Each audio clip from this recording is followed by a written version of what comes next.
Hi, Peter Walker here and welcome to today's edition of The Transition Guy. Now today I want to talk about productivity because often I get asked the question, well, what's your best tip for productivity? Or what's the best book you recommend on productivity? And after reading a number of books, I don't think there's any given one book that has the answer to productivity. I do believe there are a suite of books that have the answer to productivity. And what you'll do is you'll take bits from each book and eventually find your best way of being productive.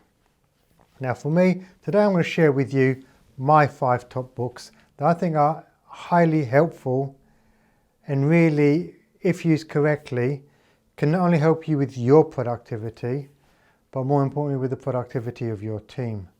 And I always kick off with a really simple book, not the biggest book in the world, but it's a great place to start. And that's The 1 Minute Manager Meets the Monkey by Ken Blanchard. Now a lot of people look at me when I say that and say, well, are you taking the mickey? It's a serious book, strange title, but it's a great book. And it really focuses on the whole area of delegation and probably boomerang delegation, when you give tasks out to people and they come back at you. Now go back and think about when you're hiring a person, either as a manager or as an entrepreneur, the whole purpose of hiring someone is that they help share the workload, that you give them stuff to do, which frees you up to do other things, but most importantly, they're doing additional things that are important to the business that need to get done. And very often though, what happens is, whether it's the manager or the entrepreneur, the person that's had the task given to them, they'll come up to the manager and say, can you please help me with this? And what does that mean for many people? Yeah, sure, leave it with me, I'll have a look at it. Now that's not necessarily helping the person when the delegator ends up doing the task themselves. And really what that teaches the employee is that I've got a really great boss that I'm working for, that gives me tasks, I give it back to them, and they do it for me. So my life is a lot easier.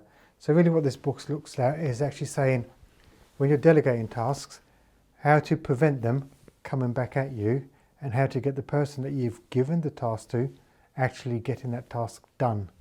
So a fantastic book, and you'll see this playing out in so many businesses around the world. The second book that I want to talk about today is Tracy Eat, That Frog. And that's a great book around procrastination and prioritization of tasks. And you know what it's like, we've all got that one big task, that really one that needs to be done, but we don't want to do it.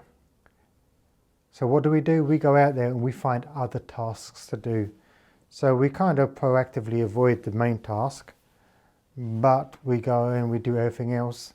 And we think, yeah, by doing all those things, we make ourselves feel better about ourselves and it's all good. But the reality is that frog, so to speak, that we didn't want to eat first thing in the morning, it's still there. And before you know it, if you haven't dealt with that frog, you've got a second frog and a third frog building up. And that can be quite overwhelming. So really, as an entrepreneur, your job first thing in the morning is to eat that frog and get it out of the way, because then you're free to get on with your day. So it's another great book, not the longest book in the world, but a great book to focus on. The third one I love is James Clear, Atomic Habits. As you can see by the whole title, it's about creating the right habits in your business, the right habits in your life, and about them being atomic, about them being small habits. A lot of people look at this really big win. Where's this one really big win that I can have that's going to make me super productive? And there isn't necessarily one major win. And what James alludes to is the fact there's loads of little wins along the way that when combined becomes a huge win. And I'll give you an example. Let's take emails.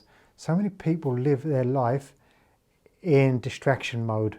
An email comes in, they jump on it. Another email comes in, they jump on it. Drop whatever you're doing to read, answer and reply to that email. Not a great place to be. What would happen if you had the habit of checking your emails 3 times a day and all it took was 10 minutes?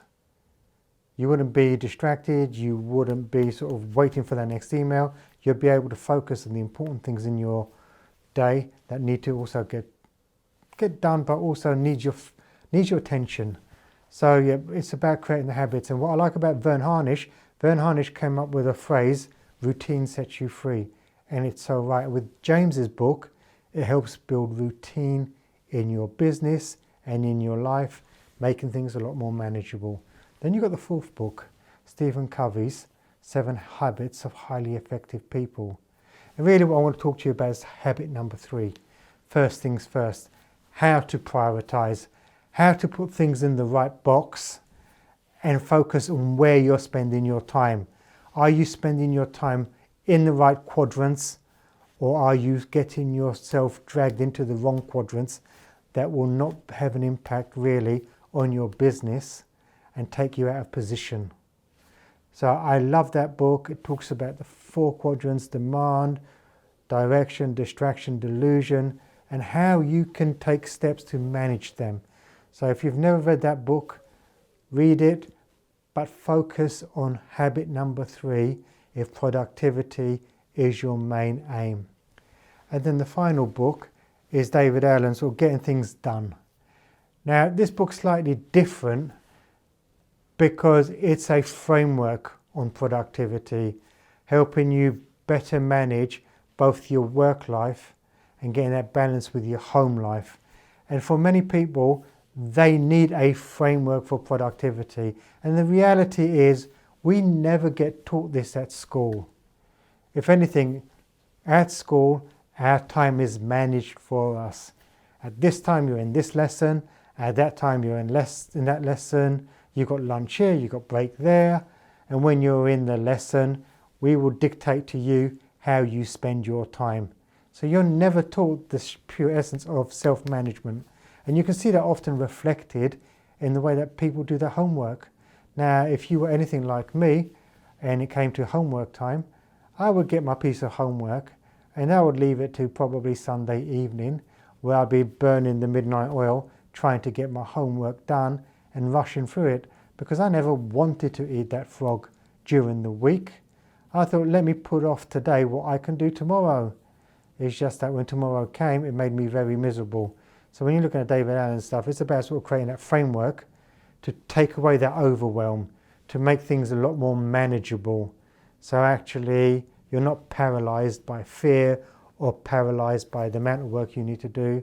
You're able to just get on with it and be highly effective most of the time. Now, hopefully this list has been good for you. I'm sure there's books that you can recommend that you found highly useful and that you think that we should read. Now, if anything you've come across that you think, okay, do you know what, read this, you've not mentioned it, put it in the comments section and I'll make sure if I haven't read it, I'll put it on my list to read.